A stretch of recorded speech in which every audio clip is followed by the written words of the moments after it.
I've shared, Pranshu. Right.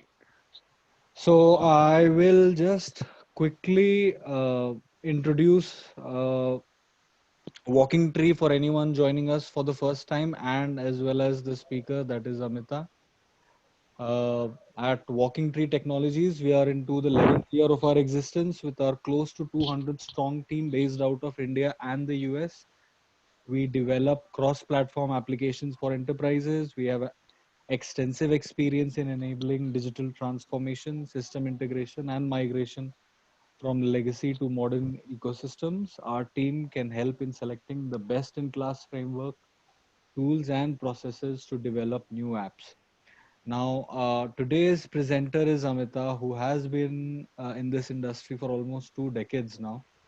She is a certified Sencha trainer and has been associated with Walking Tree Technologies for almost 7 years now. So, without further ado, let's get going. Over to you, Amita. Yeah, hi everyone, and thanks for taking out time to join the webinar. Today, we are first going to talk about what is Flutter and what is Dart and why we should be using Flutter. After that, we are going to see how to set up the development environment, getting started with Flutter.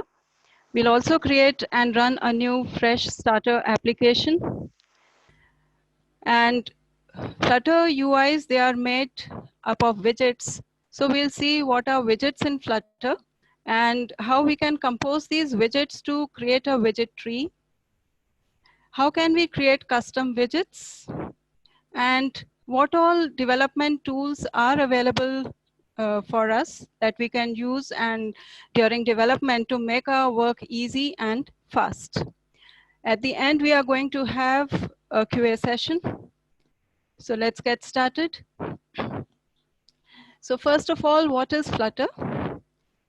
Flutter is Google's UI toolkit, which is open, free and open source. With Flutter, we can write one code base which can run on multiple devices, multiple platforms. We can write one code which we can compile to native machine code which can run on Android and iOS devices, mobile devices. We can also run that same code in the browser also and on desktops also. So one code base for multiple platforms and multiple devices. Flutter has a rich library of widgets, and we compose these widgets to create beautiful UIs. Flutter uses Dart language. So what is Dart? Before we go to Dart, what does this Flutter UI toolkit include? So we can just look it into two aspects. One is that it contains a framework, which is a rich set of widgets and packages for creating beautiful UIs for both Android and iOS devices. It has plugins which allow us to connect with the device on which our application is running, and also with third-party packages. So that we can say that this library of widgets and these plugins and all these things together, they create the framework, they make the framework. Apart from that, we have a set of tools also. And those tools, they help us in creating, building, testing, and compiling the Flutter applications for different platforms. Plus, there's also a rendering engine, which is the best part of Flutter. Flutter has its own 2D rendering engine, Skia, and so together, this rendering engine is actually uh, is something that will control every pixel on the screen. So Flutter doesn't use the OEM widgets. It is this rendering engine which draws every pixel on the screen when we run our application on any iOS or Android devices. So we saw that Flutter uses Dart. So what is Dart? Dart is also a free and open source programming language developed by Google. And it is specialized around the needs of user interface creation. So when we are when we are creating a mobile app, the user interfaces, they have to be very reactive and fast. So the Dart language, it is made in such a way, the objects, the way it creates objects, the way it allocates and deallocates memory, it is so optimized that it is very good for specialized for the needs of user interfaces. Dart language can both JIT compile and it can compile ahead of time also. And these are the two, this is the compiler flexibility because of which we can run this, our one code base on different platforms. So we'll go into details of all this, how this is made possible. So Dart has a flexible compiler technology. Dart native, we have two compilers, Dart native and Dart web. When we are writing an application or building application for devices, then Dart native is used, which has both just-in-time compiler and ahead-of-time compiler. So when we are in development phase, JIT compiler is used along with the virtual machine. Our code runs inside a virtual machine. And as we make changes, it is JIT compiled, and immediately we are able to hot reload and see the changes immediately the moment we make changes in our application. And when we finally build our application for production, then it is compiled ahead of time. And so because it is compiled ahead of time, according to the iOS or Android mobile device, it doesn't, the startup time is very fast because it doesn't have to do any compilation at that time. So this compiled code, which has the Flutter rendering engine, it has our application code, it has the Flutter Dart code, the rendering engine, everything is there in that one compiled build file, IPA or APK files, and that is what is launched on the mobile phone. So that is what Dart native is. And then if we want to run our application in the browser, then there's another Dart compiler called Dart web. And it is like Dart DevC is used during development and Dart2.js is used for production. So because of this flexible compiler technology, we can run the same code base on different types of devices, different types of platforms. So why Flutter chose Dart? We saw that Flutter can JIT compile also, and it can compile ahead of time also. So when we are developing our application, the moment we make when we are writing our application, we make changes and then we have to refresh the whole application, which takes some time. So that can be very annoying. So when we are working with Flutter, the moment we make change, our application runs in the virtual machine. So the moment we make change, the compiler will just compile it in time, and it will just take that, those changes that we have made in our code, those changes will be taken, they will be compiled, they will be given to the virtual machine. Virtual machine will make changes to the classes, whatever classes or files have been loaded. Those changes will be embedded there, and then we will immediately see those changes on our emulator or simulator or physical device. That is what hot reload is. And sometimes when we are making some specific type of changes, we are refactoring our application, our widgets from one state to stateless to stateful or something like that. We'll see this in when we run our application. Just in a while, we'll see how hot reload and how hot restart are so helpful to developers. And finally, when we uh,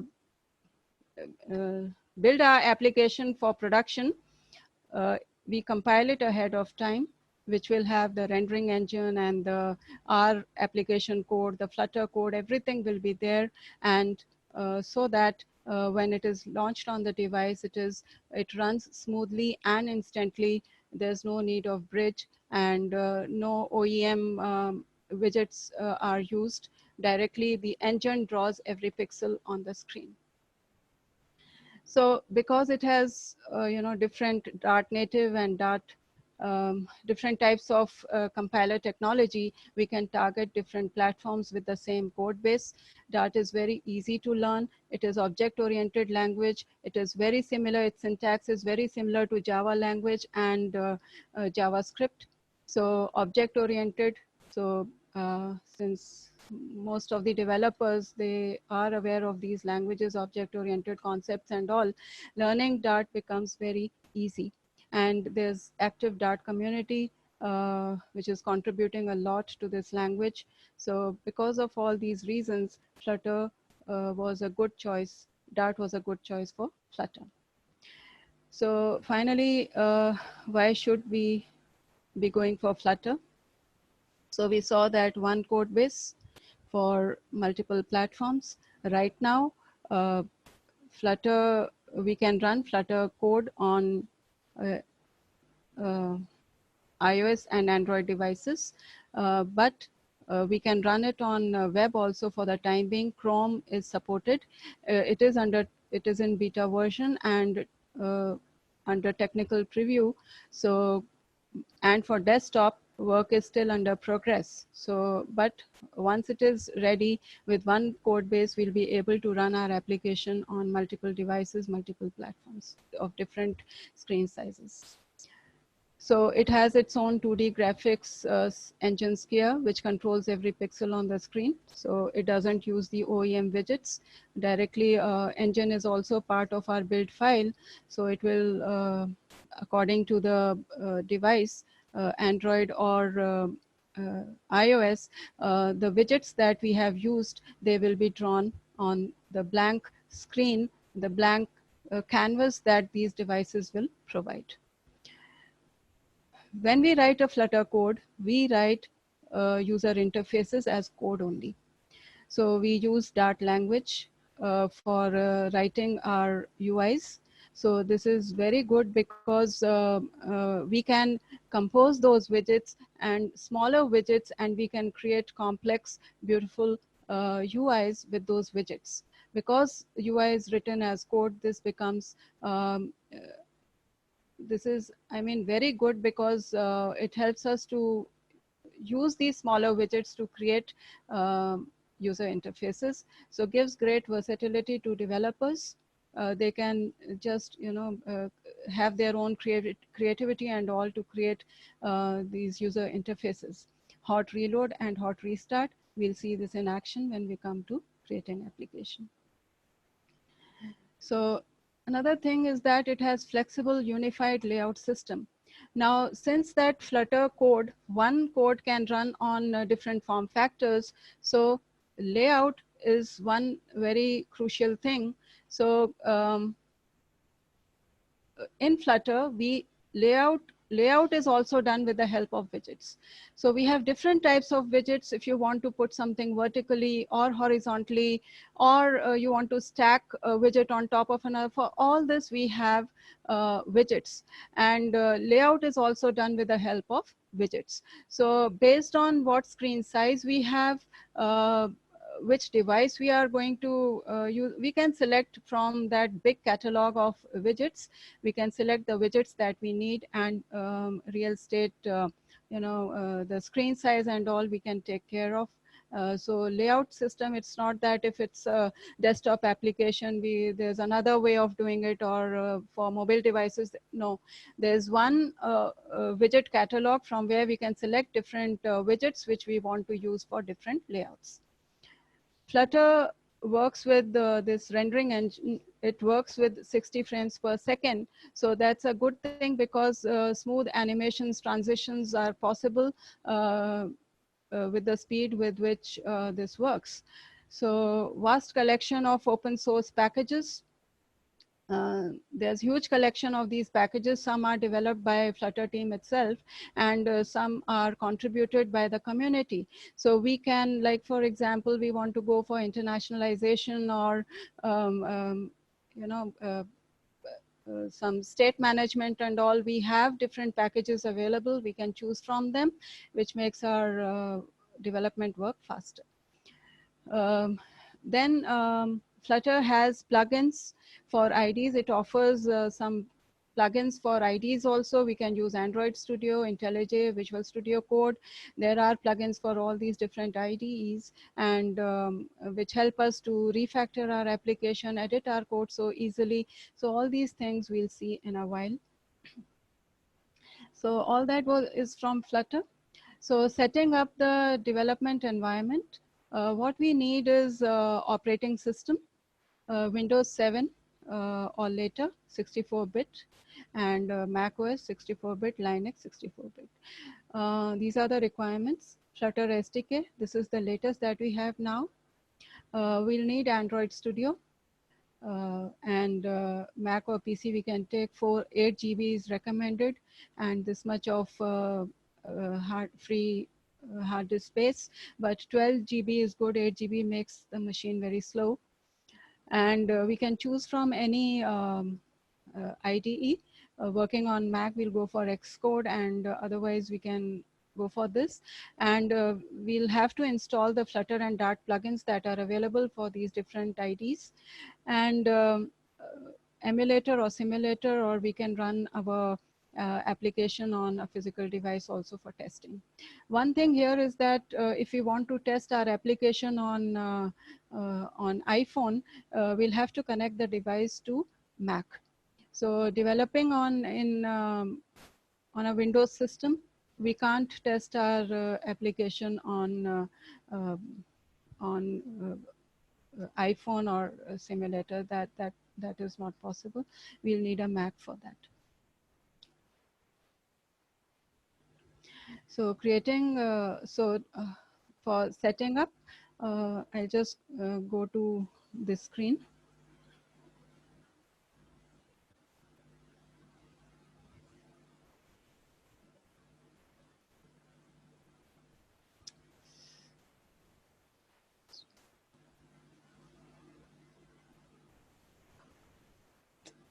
One minute.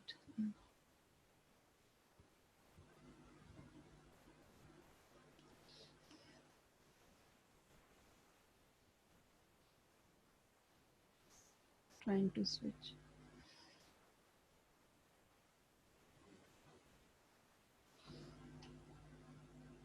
Okay, so here we are here in Flutter docs, flutter.dev, and we can go to get started, install.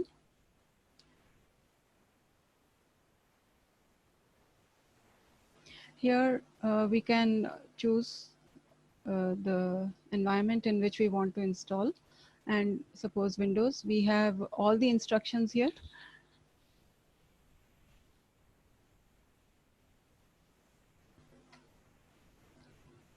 We have to get the Flutter SDK, and we have to install it, and then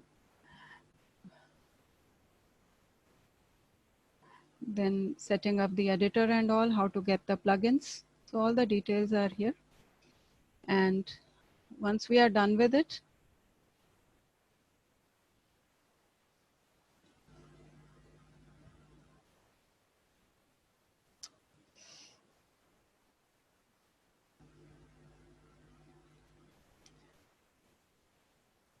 I'm sorry.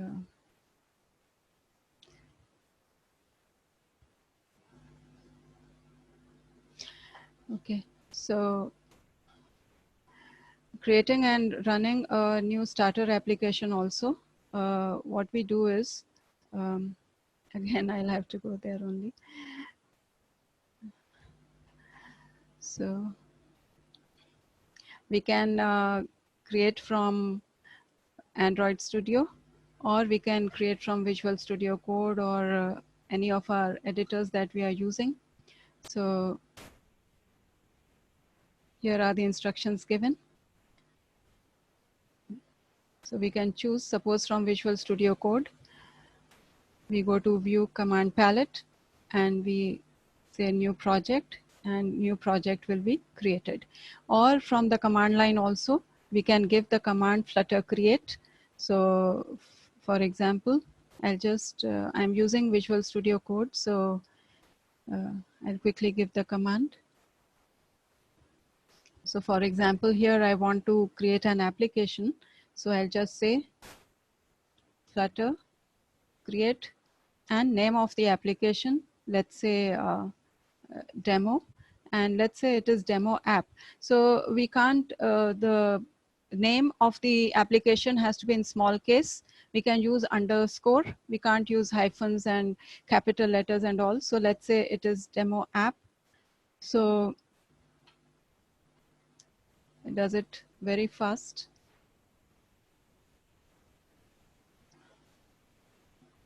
So it is running flutter pub get to get the packages that are needed for my application from the repository.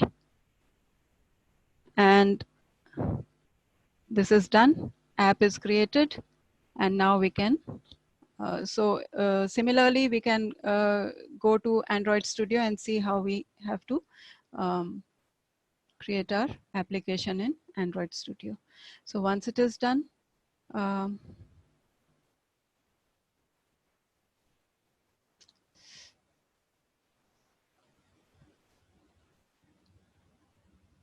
I'll just show my editor. I have this application already created here. This is the folder structure that we are going to get. We'll have a quick look at this structure.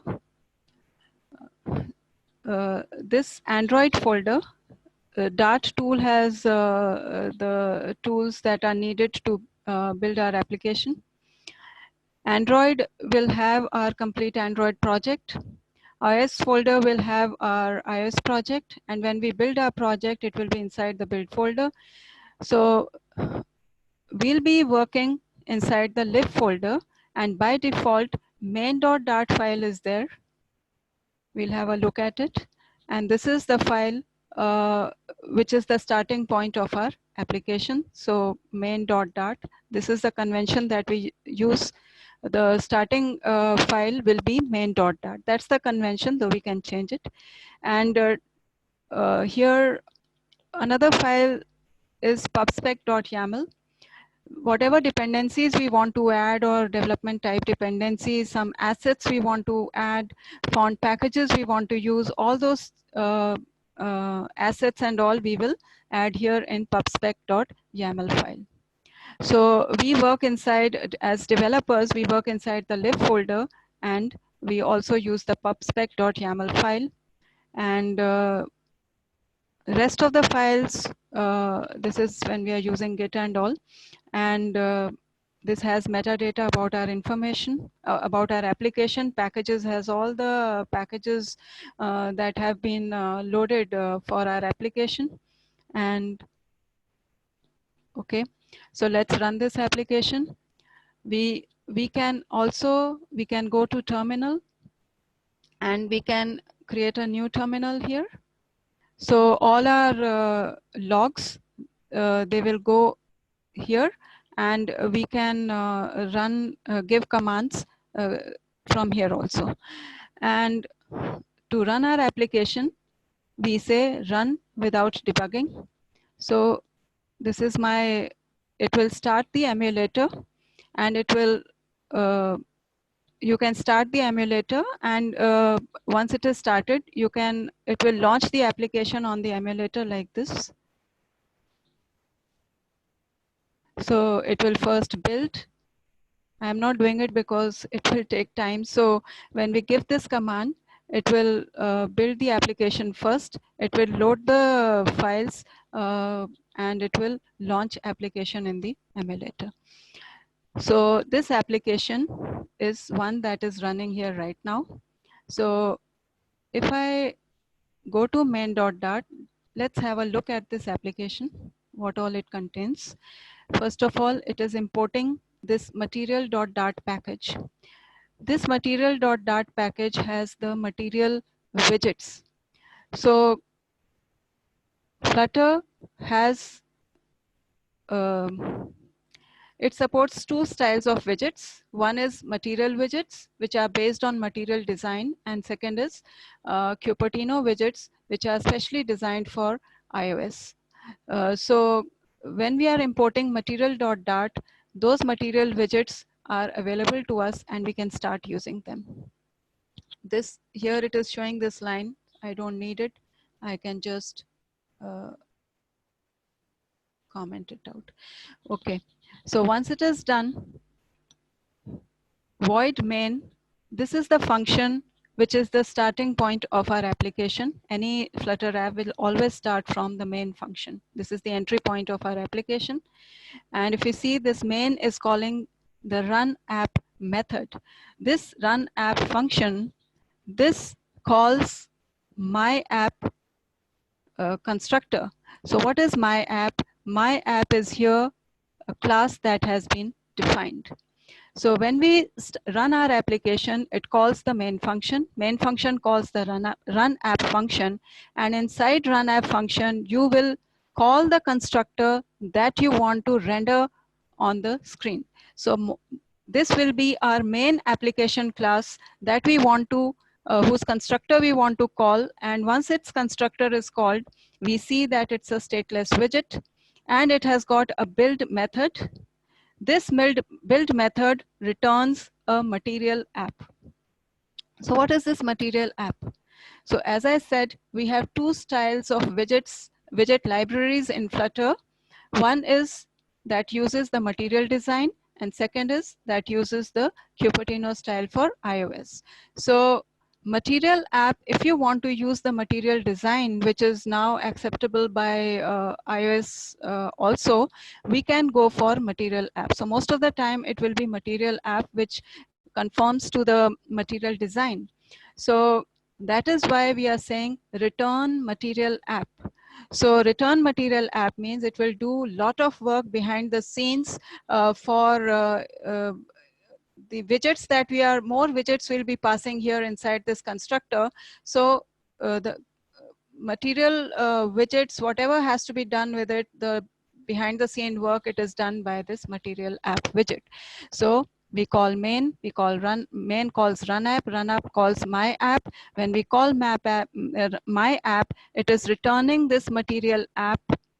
And this material app, if you see, it has got a title, Flutter demo. It has got some theme. And then there is this home property. So if we look at this constructor, what is the syntax? If I hover on this material app, because Dart and Flutter plugins have been added to it, when I hover on this, you will see this constructor and all the properties, all the parameters, arguments that this constructor takes. So if you see, it has got some positional arguments and some are named arguments. Okay, so like home, this is a named argument. So so we can see here, and whatever we want, we can choose from here. So if we see, we'll use the home, and we'll use the title is also there, which is null by default. So we can use title. So that is how it is. This is the constructor function that we are calling. And then we are passing these named arguments as parameters to that constructor. So title, and then whatever title we want to give, theme, and then we are using the home property. So what is home? Home property, this will give a title to the app, and this will actually, the main the viewport we can think of like we have viewport in other applications, it's the home. So the device size, screen size and everything will be taken off by care by the home property. So we have that home property here, which calls my home page constructor, again passing certain arguments to it. So what is my home page? My home page is another class, which is a stateful, which extends the stateful widget class. So this is stateless and this is stateful. So we have two types of widgets here, stateless widget class and stateful widget class. We'll talk about this later. So it calls this, and inside this again, you see there's a constructor written here, which again takes certain parameters. And so this class finishes here, and then there's a state class and all. So I won't go into details, that will be confusing. Important is we come here to the build method. So this build method is the one that when that constructor will be called, and after the constructor is called, the build method will be called, and build method is actually responsible for building our widgets, creating our widgets and creating the widget tree. So inside this, if you see, there is return scaffold. So scaffold, so this scaffold that we are returning, this will, because home is calling my home page, passing title and all, so scaffold will be returned here, and home property will have the scaffold. So this scaffold will become the main container, you can think of main container for our application, which will have all other widgets inside it. So it can have app bar, it can have body. So body forms the main content of our application. So it is center is also a widget, it is a layout widget. So it means that, so if we look at this, there is this app bar, there's a title that we gave here. So scaffold is having an app bar which has got some title. Okay, so scaffold, this is the scaffold, and because it is given to the home property, this is kind of viewport for our mobile device. And that home property was taking a scaffold. Scaffold has lots of properties which we can add. We wanted to have an app bar here, so app bar is there with a title, and this part is the body of the scaffold. Inside this, so this becomes the main container, scaffold becomes the main container inside which we can lay out other widgets, and that is how our main screen will be rendered. So inside that, if you see, there's this center widget, which is the layout widget, which has got one child column widget. All these are layout widgets. This column widget has got some text, and it has got children, two children. One is the text, and second one is also a text. First is the text with some string, and second is a text with some variable and all. So let's see. So this is in the center. This is because of the center widget. Inside the center widget, there was a column with two text widgets. So this is the first text widget with a string, and second text widget was with a variable. So this is what is showing. So you see, the layout is also being done with widgets only. The column widget, the center widget has the column widget has two text widgets. So they are being, column widget means one below the other. This is how it is rendered. If you want side by side, we'll just change it to row widget, and these will appear side by side. So we have different very simple way of creating. So this is actually creating a widget tree. So if we look at this, there's a widget tree that has got created. There was this material app on the top, material app widget had this theme data widget had this my home page widget, which was our custom widget. And then inside this custom widget, we said, no, we wanted a scaffold. Inside scaffold, we wanted app bar, we wanted center widget, we wanted column widget, and column widget, we wanted two children text widget. So this is creating a complete widget tree. And that is how the layout is done and user interfaces are created in Flutter. Scaffold also has this floating action button property with which you can show the floating action button. So it is here. It by default renders here. So this is how a widget tree is created, and this is our starting application. And if you want to change the title or a floating action button, let's say we want to customize the floating action button. So if I hover on this, you will see that floating action button takes certain properties. You can give a tooltip to it. You can change the color of it. You can change the foreground color, background color. It has got this icon property with which um, icon is also there. Child property. It has the child property. So with child property right now, it's showing icon. You can change the icon if you want. So let's say we want to change the background color of this floating action button. It's simple. You just give this background color property, and colors are given with the, we are using the material theme. So colors, you just have to say colors. You just say background color, and then colors, and then you say color dot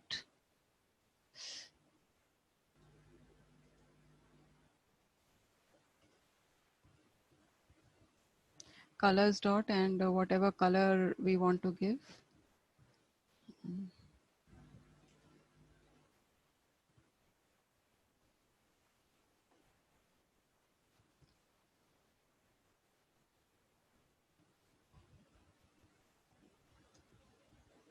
We can select, let's say we want this color. Just 1 minute. Background color, it takes color property, and color property,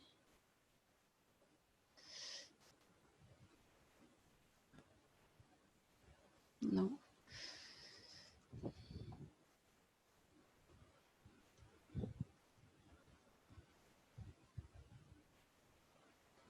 We can give like this also, color, and we can just give 0x and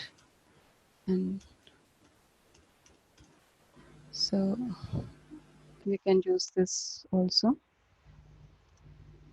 And if we see here, this has become white. So like this, we can give any color of our choice. And one thing you see that if I just change it to 0, you see that the moment I change it, you see it is performing hot reload, and immediately I see changes here on the emulator. So this is what hot reload is. The moment you will make changes to your application, it will take those changes and it will compile them just in time, and it will send them to the virtual machine where these changes will be embedded in the already loaded files. Classes will be updated, and then um, those changes will be immediately rendered. So this is a very good feature that Flutter offers. But sometimes hot reload, so this is the icon, this we get, and when we run our application, we build our application, we get this toolbar here. This icon is for hot reload. We can either click here or just on saving our application also, hot reload performs and our app is immediately updated. And sometimes it doesn't work because suppose I refactor my application, I change my stateless widget class to stateful widget class, or I'm using some static variables and all. In that case, it doesn't work. So I can click here, which is hot restart. It doesn't start from cold. So all that compilation, linking, and all that time is saved, and it hot restarts our application. We can go for this also. So that's hot restart and hot reload. Now let's make certain, I'll go to that slide again.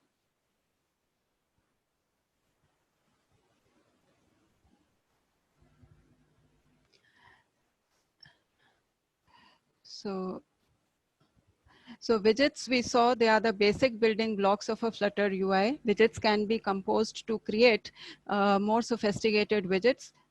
Flutter has huge collection of visual layout, interactive and platform widgets. And it ships with two style of widgets. We can either go for material widgets, which we use by creating by calling the material app constructor. And if we want to go for Cupertino style widgets, we go for Cupertino app widget. So so both style, any of the two styles we can go for.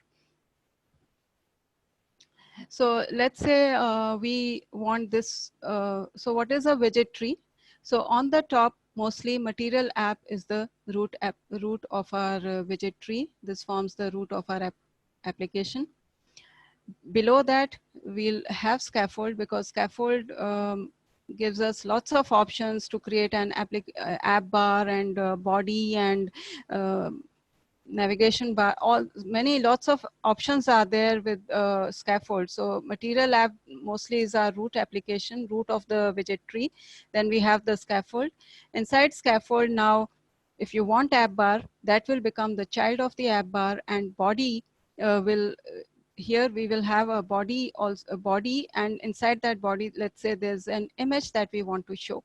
So this is how two children for the scaffold. Then inside the app bar, we can have color. Color we saw is also a widget, and text. So if we look here, this is our material app. We are using the material app. This is the scaffold. Inside scaffold, there is app bar. On the top, app bar has got a title, which is a text widget, and we change the color also to blue. So that's the color widget. And then inside the body of the scaffold, there's the image widget. So image is also a widget here. So together, this is how it forms the widget tree. So let's say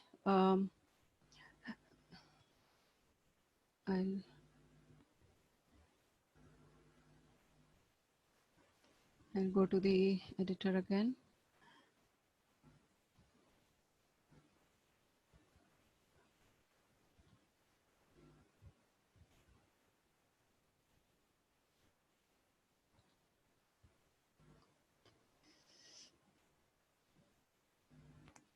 So we'll quickly just, I'll take this stateless widget and I'll just have this, and I'll remove all these things here and remove this stateful widget also. And we have our material app here, and so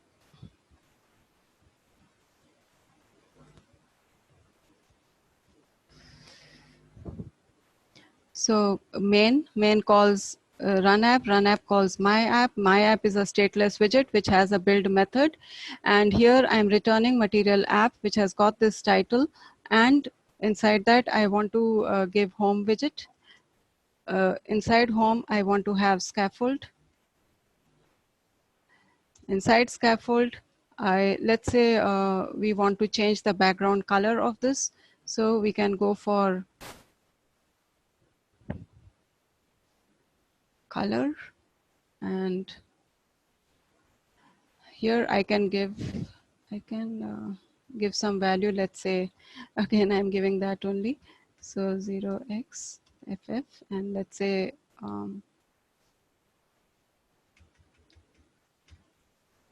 so blue background we want to have, and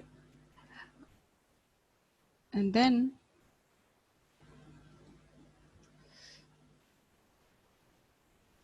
so like this.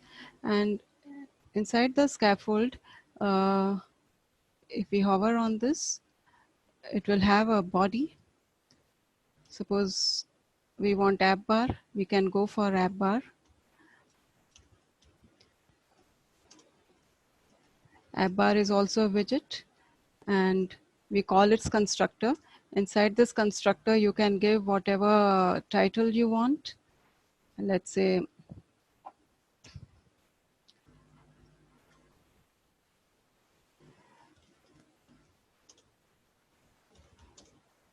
my app. So this will be a text.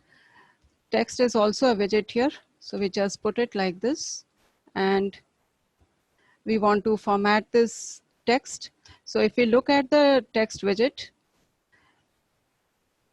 it takes certain positional arguments, string data, and then it takes certain named arguments. So first one is the positional argument string data. So that we have to give first, and then after that we can pass other arguments also. So for example, you want to style the font.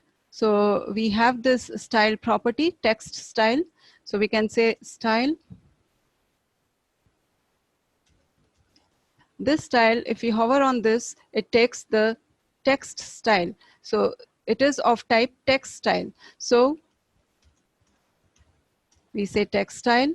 And text style, if you hover on this, you can see that it takes lots of things, and you can change the font style, you can change font weight, etc. So let's change the font weight, for example. So, and if you hover on font weight, you see that you can say font weight, and font weight dot, we have lots of options. We can go with this, we can go with bold. Let's say we go with 500. Like this, we can change the style and then font size, everything. And then this text style widget closes, and then body, inside body, whatever we want to have. Let's say here, we want to have one column widget.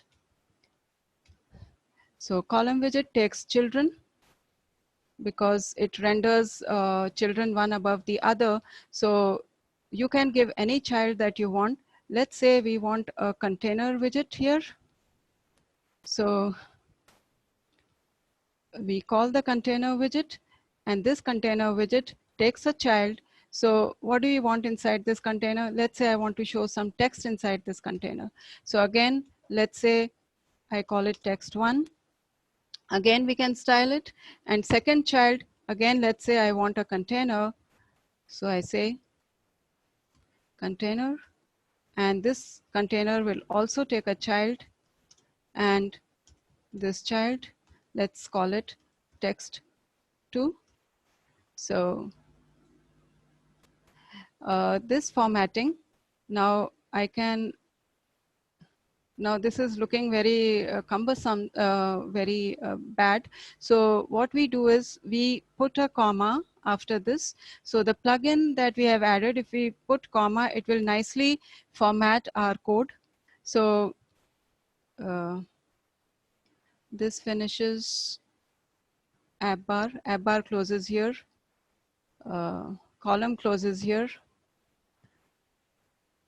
and column closes here. This closes scaffold to your app.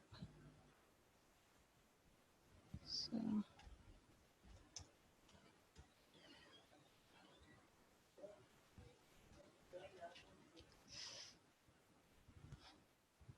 I'll just format and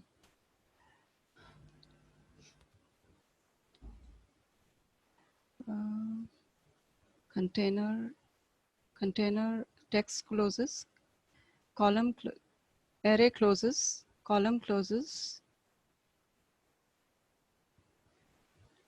text style closes, text closes, app bar closes, and scaffold closes, and material app closes, and our my app closes. So all right, so you see it has synced, and that was hot reload, and we get this. Now this is black. So let me remove this color there. So again, hot reload. So we see this, and by default, you see this is aligned top start. So column widget gives us lots of options here. If you hover on this, it has this main axis alignment and cross axis alignment. So very easily, we can just say its main axis alignment. I want it in the center. So we'll give the property main axis alignment like this.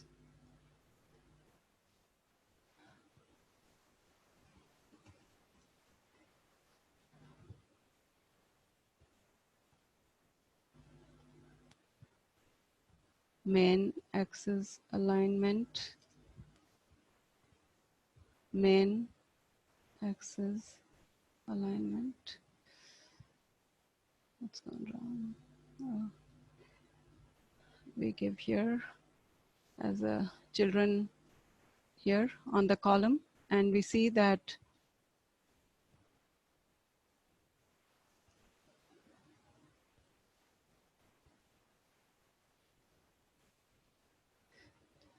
we can just another thing is we see this bulb here. We can wrap it inside the center widget. That's another option we get very easily. We have all these options. You want to remove some widget or wrap some widget inside some widget, we can do so. And we see that text is centered in the center of the body. So quickly, we'll just go through this again. And dev tools, we'll come to that. Hot reload, we saw. Hot restart, we saw. Flutter plugins for code formatting, we put a comma, and then we saw how our code gets formatted, putting a trailing comma. And then that bulb that we saw, which allows us to refactor our classes, our widgets, and we can remove or we can wrap widgets inside other widgets. So all these options are provided by this plugin. And coming to the DevTools quickly.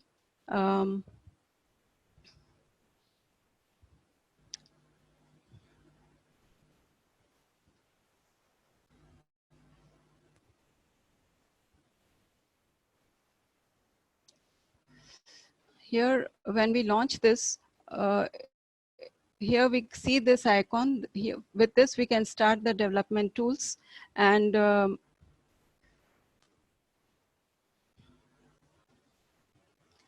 they run in the browser. So these were started, and here inspector is something that is good.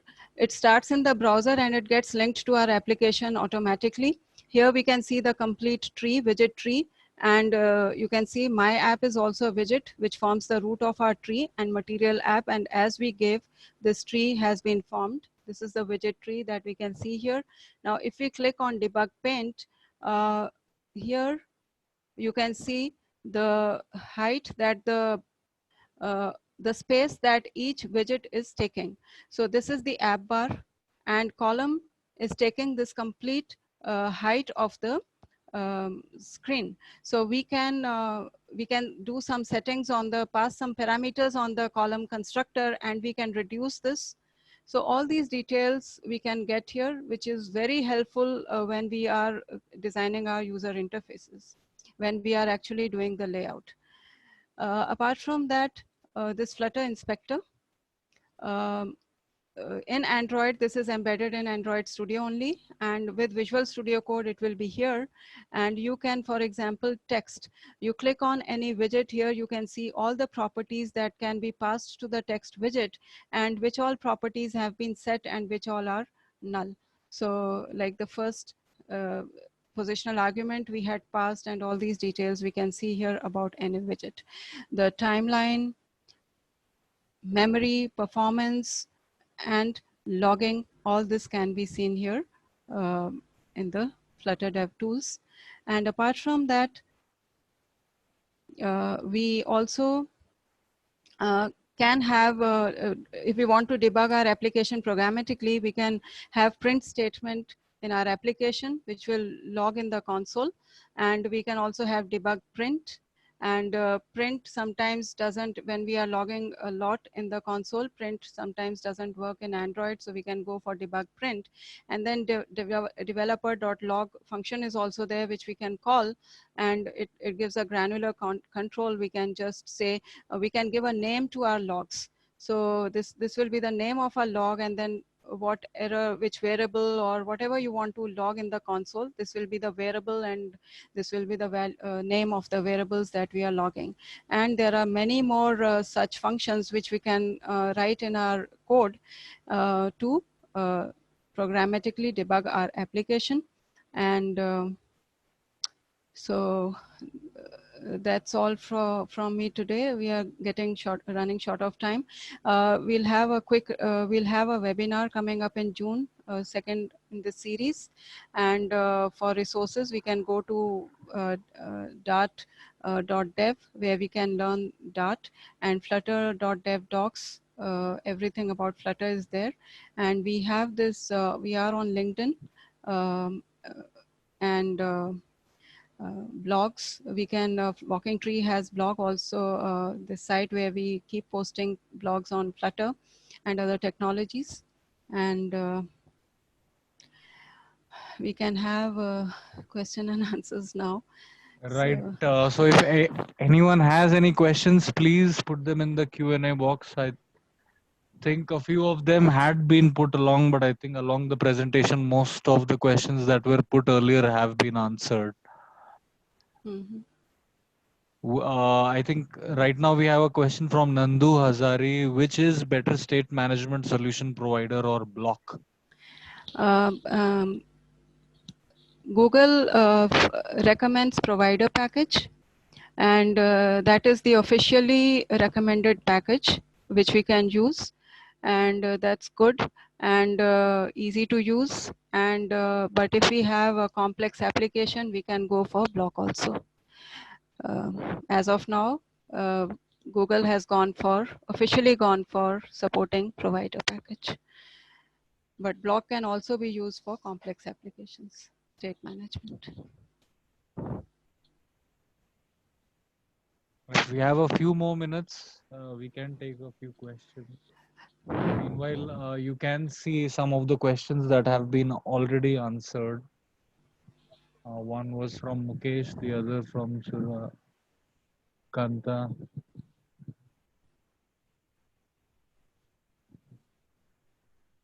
Okay, Amita, we have a question from Sai asking examples of apps created by Flutter.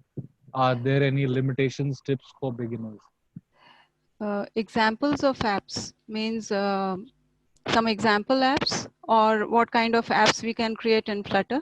Is that No, the question? I think he's wanting to understand some of the more famous apps that have been created Okay. already on Flutter. Okay, so Google internally is using Flutter. It has used Flutter for this Google Ads, and then this one app I would like to mention here, New York Times Can Puzzle app.